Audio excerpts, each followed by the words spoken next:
बिहार के दूर दराज इलाके में बसा एक पुराना रेलवे स्टेशन था, छाया घाट। ना वहां कोई ट्रेन रुकती थी, ना कोई मुसाफिर। फिर भी हर साल 13 जून की रात को वहां एक अजीब चीख सुनाई देती थी। रवि, एक लोकल पत्रकार, इस रहस्य को लेकर हमेशा से उत्सुक था। उसकी छोटी बहन सिया, जो सोशल मीडिया पर लोकल रहस्यों के बारे में वीडियोस बनाती थी, इस बार रवि के साथ चलने पर अड़ गई। भैया, इस बार मुझे भी साथ चलने दो, लोग कहते हैं उस रात कुछ दिखता भी है, मैं शूट करूंगी। रवि पहले मना करता रहा, लेकिन फिर मान गया। छाया घाट रात में वैसा ही डरावना था जैसा लोगों ने बताया था। पुराने खंभे, टूटी हुई बेंच और जंग लगी सीटी। स्टेशन मास्टर का कमरा बंद था, सालों से। रात के 11 बजे उन्होंने ट्राइपॉड लगाया और कैमरा ऑन किया। चारों तरफ सन्नाटा और ठंडी हवा की सरसराहट। और तभी एक फीकी सी आवाज गूंजी, मदद करो। सिया ने घबरा कर रवि का हाथ पकड़ लिया। रवि ने कैमरा उसी दिशा में घुमाया, मगर वहां कुछ नहीं था। भैया, क्या वो लड़की सच में है? रवि कुछ नहीं बोला, पर उसकी आंखों में डर साफ दिख रहा था।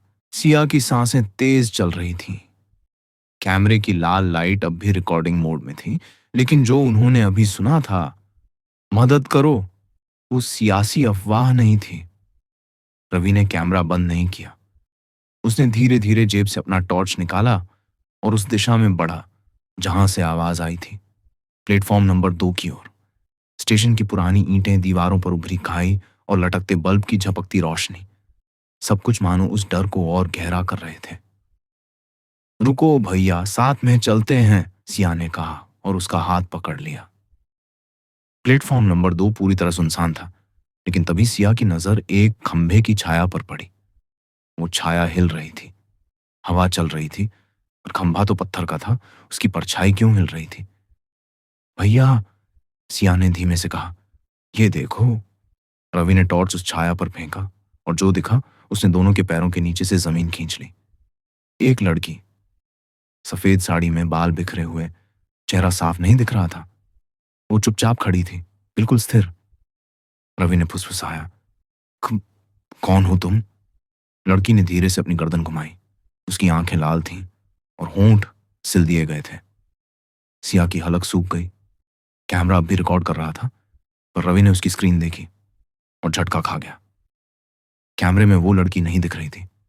टॉर्च की रोशनी में वो वहां थी, आंखों के सामने, लेकिन कैमरे में प्लेटफॉर्म पूरी तरह खाली। चलो सिया, अभी! रवि ने उसका हाथ पकड़ा और पीछे की ओर भागने लगा, लेकिन कुछ तो गलत था। जैसे ही उन्होंने भागना शुरू किया, स्टेशन का माहौल अचानक बदलने लगा। रेलवे लाइन पर अपने आप टन टन टन की आवाज आने लगी। पुरानी सीटी खुद से बजने लगी।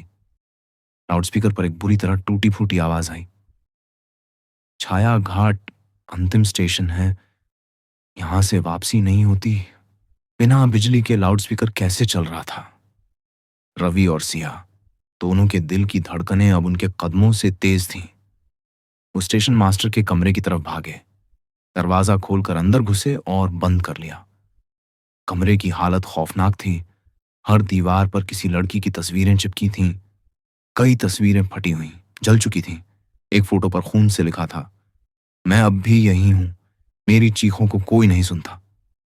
सिया फूट फूट कर रो पड़ी, भैया, हम यहां क्यों आए? ये जगह सही नहीं है। रवि अब समझ चुका था, ये सिर्फ अफवाह नहीं थी। छाया घाट वाकई किसी की आत्मा से बंधा था। उसका मन अब सिर्फ एक चीज सोच रहा था, अगर ये आत्मा हमें देख रही है, तो क्या वो चाहती है हम उसकी कहानी समझें, या हम भी उसी तरह गायब हो जाएं जैसे बाकी लोग हुए? स्टेशन मास्टर का कमरा अब एक म्यूजियम जैसा लग रहा था, मगर ऐसा म्यूजियम जहां सिर्फ दर्द, चीखें और अधूरी कहानियां रखी थीं। रवि ने दीवार पर टंगी तस्वीरों को गौर से देखा। ज्यादातर में वही एक लड़की थी, सफेद साड़ी में, गीले बाल, सूनी आंखें। मगर एक कोने में कुछ और था, पुराना रजिस्टर, जिस पर लिखा था, छाया घाट स्टेशन, ड्यूटी रजिस्टर, 1989 से 1992 तक। रवि ने कांपते हाथों से पन्ने पलटे, और 13 जून 1992 के पन्ने पर जैसे उसके हाथ जम से गए। उस दिन की ड्यूटी एंट्री अधूरी थी। सिर्फ एक लाइन लिखी थी, रात 11:13। वो फिर आई। उसके नीचे किसी ने पेन से खून जैसा लाल दाग बनाया था, मानो लिखने वाला जिंदा नहीं बचा। सिया अब तक कमरे में बैठी कांप रही थी। भैया, हम यहाँ क्यों रुके हैं? क्या हुआ उस दिन? रवि ने गहरी सांस ली और कहा, हमें उसी रात की कहानी पता करनी होगी, वरना हम यहाँ से जा नहीं पाएंगे। कुछ है जो इस आत्मा को चैन नहीं लेने देता। अचानक कमरे की खिड़की अपने आप खुल गई। ठंडी हवा अंदर घुसी और रजिस्टर के पन्ने पलटने लगे, जैसे कोई अदृश्य शक्ति कुछ दिखाना चाहती हो। 1990 के एक पन्ने पर एक और नोट दिखा। रीमा, टिकट क्लर्क, 19 साल, गायब, आखिरी बार देखा गया प्लेटफॉर्म 2 पर, मामला बंद, खुदकुशी। रवि फौरन समझ गया, रीमा ही वो आत्मा थी, लेकिन खुदकुशी या कुछ और? उसी वक्त प्लेटफॉर्म से फिर वही आवाज आई, मदद करो, वो फिर आएगा। इस बार आवाज कांपती हुई नहीं, बल्कि तेज और गुस्से से भरी थी। सिया ने कैमरे की स्क्रीन पर देखा। रीमा अब रिकॉर्डिंग में दिख रही थी।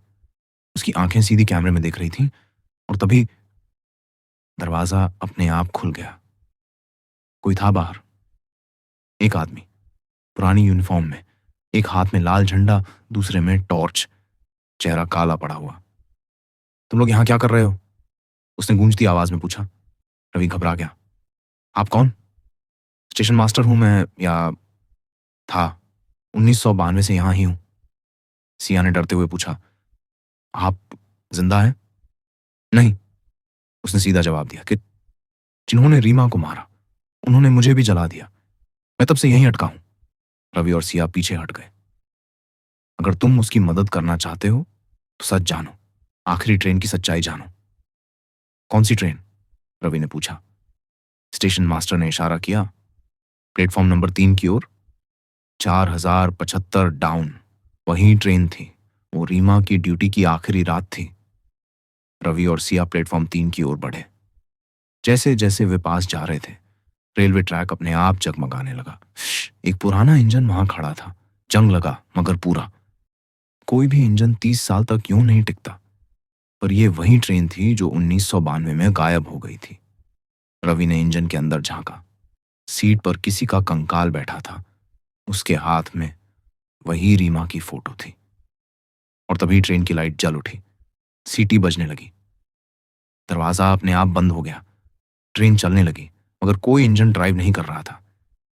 सिया चीख पड़ी, भैया, ये सब क्या हो रहा है? हमें यहां से भागना होगा। लेकिन रवि अब ठान चुका था, जब तक रीमा की आत्मा को मुक्ति नहीं मिलेगी, हम भी नहीं बचेंगे। प्लेटफॉर्म पर 4075 डाउन ट्रेन खड़ी थी। न इंजन ऑन था, न ही कोई चालक। फिर भी ट्रेन की बत्तियां जल रही थीं। दरवाजे अपने आप खुल खुल कर बंद हो रहे थे, जैसे कोई अंदर आने का इशारा कर रहा हो। रवि ने सिया की ओर देखा। उसका चेहरा सफेद पड़ चुका था। हमें इस ट्रेन में चढ़ना होगा, रवि ने धीमे स्वर में कहा। पागल हो गए हो? ये आत्माओं की ट्रेन है, और यही ट्रेन हमें रीमा की सच्चाई तक ले जाएगी। डर के बावजूद दोनों ने हिम्मत जुटाई और ट्रेन के पहले डिब्बे में चढ़ गए। अंदर घुप अंधेरा था। सिर्फ एक लाल बल्ब झपक रहा था, जैसे किसी पुराने सिनेमा हॉल का टाइटल लाइट। डिब्बे में सीटें धूल और जाले से भरी थीं। कुछ पर पुराने खून के धब्बे भी थे। अचानक ट्रेन हिलने लगी। ना ड्राइवर ना कंट्रोल, फिर भी वो अपने आप आगे बढ़ने लगी। रवि ने खिड़की से बाहर झांका। छाया घाट का स्टेशन पीछे छूट रहा था, मगर बाहर कोई रास्ता नहीं था। बस एक अंतहीन धुंध, जैसे ट्रेन किसी और दुनिया की ओर जा रही हो। तभी एक धीमी सी कराह सुनाई दी। भैया, सीट नंबर 13 देखो। रवि ने मुड़कर देखा। सीट 13 पर एक लड़की बैठी थी। सफेद साड़ी, गीले बाल, आंखें नीची।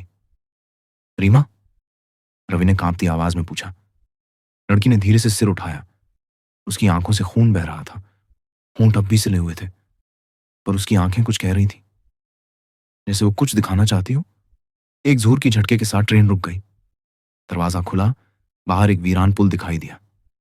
रीमा अब उठ खड़ी हुई और डिब्बे से उतर गई। बोले, उसने हाथ से इशारा किया, चलो। रवि और सिया उसके पीछे हो लिए। पुल के नीचे अंधकार था, और वहीं एक टूटा हुआ सीसीटीवी कैमरा झूल रहा था। रीमा ने इशारा किया। रवि ने कैमरा उठाया। उसमें एक पुराना टेप फंसा था। 1992 जून 13। वही तारीख। टेप को जेब में रख वो तीनों एक टूटे केबिन की ओर बढ़े, जहां शायद स्टेशन का पुराना कंट्रोल रूम था। अंदर एक पुराना मॉनिटर पड़ा था। सरप्राइजिंगली बिजली आ रही थी। रवि ने टेप डाला और वीडियो चल पड़ा। वीडियो में रीमा दिखी, जिंदा। वो टिकट काउंटर पर बैठी थी, मुस्कुरा रही थी। लेकिन कुछ ही देर में 3 आदमी उसके पास पहुंचे, रेलवे की यूनिफॉर्म में। उन्होंने उससे बदतमीजी की, जबरन खींचा और उसे पीछे एक अंधे कमरे में ले गए। आवाजें नहीं थी, मगर सब कुछ साफ दिख रहा था। उसके बाद अंधेरा। फिर एक और फ्रेम चला। रीमा की लाश प्लेटफॉर्म के कोने में पड़ी थी। होंठ सिल दिए गए थे। तीनों आदमी भागते हुए दिखे। वीडियो यहीं कट गया। सिया की आंखों से आंसू बहने लगे। उसकी आत्मा इसलिए अटकी हुई है, उसे न्याय नहीं मिला। रवि अब सब समझ चुका था। हम इस वीडियो को दुनिया के सामने लाएंगे। ये उसकी मुक्ति की कुंजी है। रीमा ने धीरे से सिर हिलाया और पहली बार मुस्कुराई। उसकी आंखों से खून बहना बंद हो गया और तभी ट्रेन की सीटी बजी। लेकिन यह आवाज डरावनी नहीं थी, ये मानो विदाई की पुकार थी। रीमा ने पीछे मुड़कर आखिरी बार देखा, हाथ हिलाया और धुएं में विलीन हो गई। उसकी आत्मा मुक्त हो चुकी थी। ट्रेन की बत्तियां बंद हो गईं। सब कुछ फिर से अंधेरे में डूब गया। अगली सुबह रवि और सिया छाया घाट स्टेशन के बाहर बेहोश पड़े मिले। पास ही वीडियो टेप पड़ा था।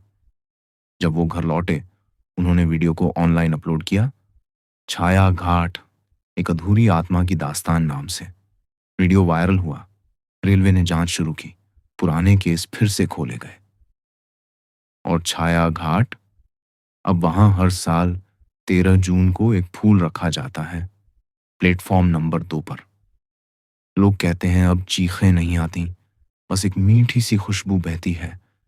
रीमा की आत्मा अब चैन में है। अगर आपको ये वीडियो पसंद आया हो तो इसे लाइक करें, अपने दोस्तों के साथ शेयर करें और हमारे चैनल को सब्सक्राइब करना ना भूलें, ताकि आपको ऐसे ही और भी दिलचस्प वीडियो मिलते रहें।